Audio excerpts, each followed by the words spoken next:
All right, guys, this is Crazy Kevin. I'm here with UFC fighter Nate Maness. Nate, how we doing? Everything's good, man. How you doing? I'm good, man. Can't complain. And Nate, we were just talking a little bit. You got a fight coming up with Jimmy Flick in June. Talk to us about that matchup.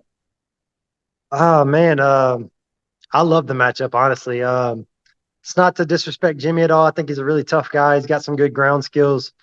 But I think he's perfectly made for me, man. I'm a striker. He gets rocked pretty much every fight. He kind of just shields up and covers up. I got pretty good takedown defense, so I feel like this is perfect for me, man. I'm excited to go on and put on the show. Yeah. Now you're coming off a big KO win. Talk to us about your confidence coming off that win. Yeah, man, I felt good. I was kind of in a bad spot going into that fight. I fought, two of Khabib's guys, two good, solid Russian wrestlers. So I really just came into that fight free, man. Just looking to, enjoy it, not put so much pressure on myself, and just have a good time. And I think that showed in the cage, and we had a good performance because of it. I think so. I'm gonna try to do the same thing coming into this Jimmy Flick fight. Yeah, yeah, no, absolutely. No, you definitely had two tough matchups there with those Russian guys. Now, with that being said, not a lot of guys like to take those matchups, but you were more than willing to. Talk to us about why you were willing to take matchups with those Russian fighters. Man, the goal is the championship, the belt. If you can't beat these guys on your way, you're not going to be able to hold the belt. I think you got to be ready for anybody. So that's kind of what I hold to. I'd take any of those rematches. I'd fight Umar again, which I love the guy. Me and him talk a little bit here and there. I'd definitely fight Tagir again. Just hopefully put on a little bit better performance and be a little bit more prepared for what those guys bring to the table. And, fight anybody the UFC gives me. I'm here for it for sure. Now, you've been fighting a lot in the Apex. Do you think with the win here, do you think you're going to be put in front of the crowd for your next fight? That's going to be my call out, man. Whoever I got to fight to get in front of a crowd, just anything. I've got three performance bonuses. Some pretty exciting fights. So I think that'd be a good thing for the crowd, and to get my family and friends out there. I definitely want to experience a real UFC event in an arena. Now, have you been to any UFC events like as a fan, and have you got to like feel the atmosphere a little bit? I've been to two. I've been to UFC Columbus and this last UFC Nashville with Corey Sandhagen and Rob Font. So yeah, man, I'd love to experience that. It looks like a good time. Yeah, yeah, absolutely. I was just at UFC Atlantic City, and I definitely enjoyed that card. I mean, it was a weird card, a lot of high folks, but it was definitely always a good time. Can't complain. Right, right. Yeah, man, you can't make up for that kind of experience and that kind of the crowd brings energy. You can't really get that in the Apex. So I'd be excited for it. Yeah, yeah, absolutely. Now, I think there was some news that came out recently with the tickets. I believe you can get like 4 tickets now, and you can give it out to your family. Have you heard about that news? And what do you think about that? Yeah, yeah. So I got my manager coming with one, and I have my wife coming with the other. Talked to my parents about the other two. I'm kind of waiting to hear back. Hopefully to bring some kind of family along. They haven't got to watch me fight in a long time. But yeah, man, that's exciting. Especially being in the Apex my whole career. I've only had one ticket that my wife has come and watched me every time. But other than that, man, it's been a long time since I fought in front of family or friends, so I'm excited about it. What advice would you give to any MMA fighters that are getting ready to fight in the Apex? Getting ready to fight in the Apex specifically. Man, there's really not too much to it, to be honest with you. If you're used to fighting, especially if you're coming from like LFA, you're kind of a bigger promotion.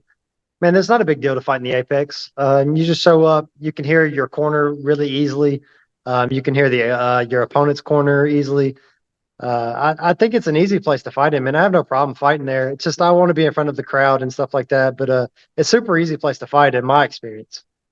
Yeah, yeah, it definitely seems like it, and that would definitely be nice too to get a little bit of tickets. With that being said, now with you training for Jimmy Flick, who are you training with your upcoming matchup?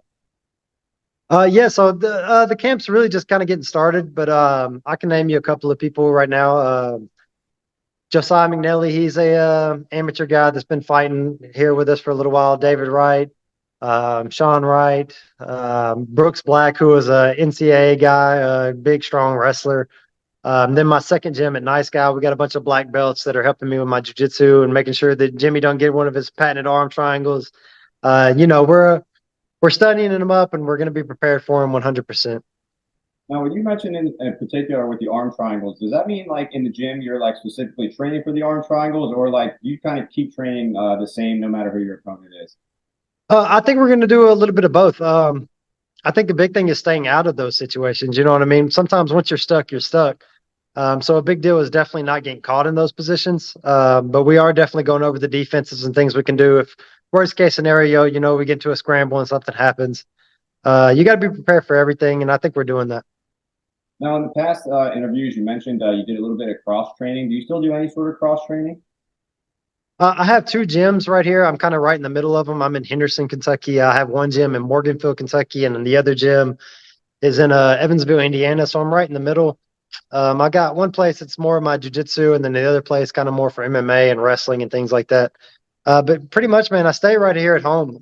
It's worked for us in the past. I feel like we've made a pretty good career out of it. I've hardly ever traveled around or bounced around from gym to gym. So I believe in my team, and that's what we're going to stick with. Yeah, that's definitely important. Now, with you cross training, you mentioned, I guess, certain gyms. You say like BJJ and the other one's MMA. I guess why do you have to go to the cross training? How come you can't just stick to one gym? Yeah, I mean, I probably could, man. I just got good buddies that go to both. So it makes sense to go and get different looks, different guys. One gym that I've been at, pretty much my entire career, my head coach. I like to get in a lot of time with him on the mitts and things like that. And he's a wrestling coach, so we go over a lot of technique and things like that. But as far as nice guy submission in Evansville, they have a ton of bodies, so it's good to get in there and just get different looks. Got lot of high level guys, black belts, brown belts, purples. A lot of things that'll help me out for this Jimmy Flick fight for sure. Mhm. Now, when you first started your career, you were doing a little bit of roofing and construction. Talk to us about like how that was having that kind of day job and then having to train, I guess, in the afternoon or maybe even in the morning. Yeah, man. Being in construction, I'm wearing the shirt right now, so it works out. Man, nowadays, I really don't know how I did it, to be honest with you. I guess when you're young and hungry and, you got that drive, it makes it a little easier. Working 10, 12-hour days, roofing all day, and then going straight to the gym. Uh, I'm happy to be done with it, but I think it's definitely molded me into who I am now, and it's helped me out in my career. But I don't want to go back. Now, with you mentioning you don't want to go back, I'm assuming once you got that UFC call, it's only just made you hungrier when it comes to your training, right? Yeah, man. Yeah, this is everything to me. There's no plan B. I think if you have a plan B, you're already looking for failure, man. This is all I have, and it's all I do. It's all I think about all day. I train in the morning. I train at night. This is what I do. I'm committed to it. It's working out so far, and I got to get over this next fight, man. Get that next contract, and continue on. Now, how would you like to be remembered in MMA in general? I know every MMA fighter wants to get that title, but how would you like to be remembered in MMA? It's changed over my career. I think you go from wanting to show off your skills and just doing different things, and then you want the belt and you want the title and bonuses, man. I just want to be remembered as a fighter. You know what I mean? Um, Not somebody that gets beat up all the time or this or that, but I want to be in those wars, the Gaethje wars, the Max Holloways, the Dustin Poirier and Benoit St. Denis, like those fights. I want to be in the mix. I want to get hit. I want to throw. I want people excited for what I bring to the table. And if that comes with the belt, that's cool. If it doesn't come with the belt, I'm okay with that. I just want to be remembered for a real fighter that got in there and threw. Now, you won a couple performance of the night bonuses. Talk to us a little bit about what it was like to get some of those bonuses. Oh yeah, man, it's great. I can't really complain. You know what I mean? I'm a little upset that UFC 300 has these 300,000 bonuses, and I've won three, and I don't at least get a crack at it. But yeah, man, I think that just comes with my style. Like I said, I like to get in the middle. I like to throw. I get hit, and I hit back, and it's kind of my heart against yours, and I think I'm going to win that fight most of the time. So I think that shows, and I appreciate the UFC seeing that, and giving me those bonuses, and they see what I bring to the table, and I feel a little bit of respect for that. So I appreciate it. Yeah, absolutely. You definitely bring some wars to the table. And with that being said, I believe that you were facing Tony Gravely, and you broke your jaw in that fight. Talk to us a little bit about the recovery with your jaw after that fight. Yeah, man. During the fight, I thought I just had like some loose teeth. I was kind of playing with them with my tongue a little bit, and just no big deal or whatever. But yeah, he pretty much smacked all this all the way through. Broke it completely through. They wired me up for 6 weeks. It wouldn't be too bad if it wasn't right after a weight cut. So, us fighters, we're trying to get fat, trying to eat. So I'm blending pizza, muffins, burgers. I'm blending everything I can to suck through a straw. So it was a struggle, man. I hope to never do it again, but it comes with the territory. Now, with you breaking your jaw, I mean, me personally, when it comes to like MMA, I always get freaked out about having like wiggly teeth or losing my teeth. Like, is there an injury that like you absolutely like really wouldn't want to have in your MMA career? It would be the broken jaw again. I don't want to do that anymore because I'm an eater, man. So I kind of explode in between fight camps, and you have a lot of people tell you that's not healthy and this and that, and it's not. But that is what it is. I definitely don't want to break my jaw again. I'll pretty much break anything. I can't think of anything that I'd rather have over a broken jaw, man. That's definitely the top for me. Fair enough. That definitely makes sense. Now, you say you're a little bit of an eater. What do you like to eat after your post-fight wins? After the wins, we usually order a pizza, but I'm a burger guy, man. So even right after weigh-ins, even before the fight, I'm having a burger or something. I don't even wait till the fight's over with. I'm putting it back on. I'm eating the things that I'm comfortable eating. Yeah, man, it's got to be burgers or pizza for sure. Definitely a good choice. That's probably some of mine too. Now, earlier we were mentioning a little bit about you were facing some of the Russian grapplers like Tabora and Umar, or Tagor, I should say. With that being said, with you facing those guys, what was it like to prepare for that sort of heavy style wrestling pressure? Yeah, man, we brought in quite a few college wrestlers. I felt pretty prepared for it. I mean, I honestly, I really do think I can beat Tagir, man. I would really like to have at least a little bit more time. He caught the guillotine pretty early. I felt really prepared for it. That's probably the hardest I've ever worked in the camp. My first cut to 25, so I was making sure I did all my P's and Q's. Umar, man, Umar's different. He's a really good fighter. It is what it is. If they offered the rematch, I'd take it in a heartbeat. I'd definitely sign the line. But he's super skillful. I don't know if I could ever beat him, but I give it a shot. But Tagir, man, I'd really love that one back. I hope he watches at some point. He's ranked now. We're still in the same weight class. I'd love to have that fight back. That'll definitely be a fun one. Now, you mentioned with Umar, you said you'd like to run that one back, or you're not sure you could ever beat him. Is there fights you take that you have that same mindset, like, oh, I don't know if I can beat this guy, but I like the challenge as a martial artist? Oh yeah, man. Especially like the top five in this division. I think if I get a win here, I'm going to be ranked in the top 15. Maybe one or two fights away from those guys. I mean, you never know. You never know if you can beat these guys. The Brandon Marinos, Brandon Royval, Pantoja. You don't know how you stack up till you get in there.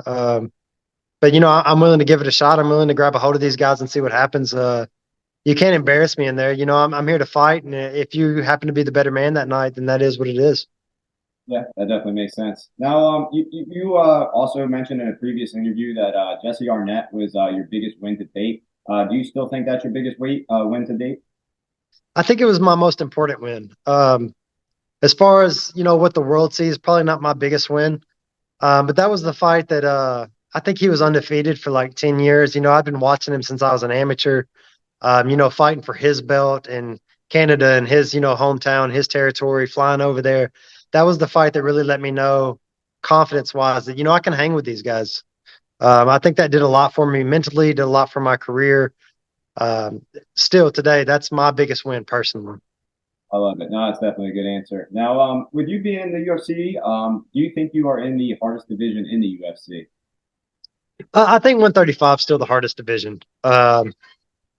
Man, I think you could take like 30 fighters from the 135-pound division and be like, any of these guys could be, ranked in the top 10.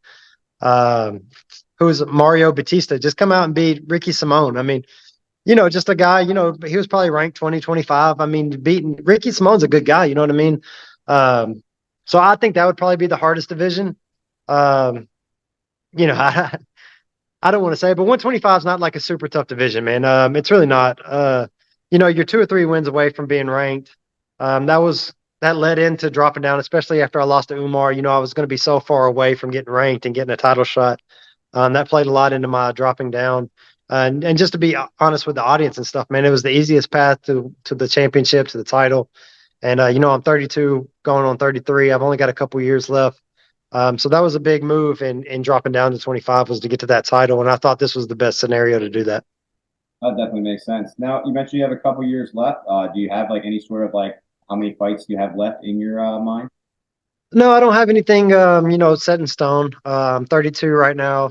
Uh, I don't feel too bad. I'm still making the weight and I'm still performing pretty well, I think. I'm still training well. I'm performing in front of, my training partners and my coaches and things like that. So as long as the UFC wants me and as long as I'm still winning fights, man, I can do this for sure. Absolutely. Now, when we were setting up the interview, I mentioned I'm a Taekwondo instructor. I've been teaching for 6 years and I've been training for about 20 years now. With that being said, I have about 150 guys at my gym. What advice would you give to my students to keep coming every single day to keep getting better and better? I think you said it, man. I think it's showing up even when you don't want to.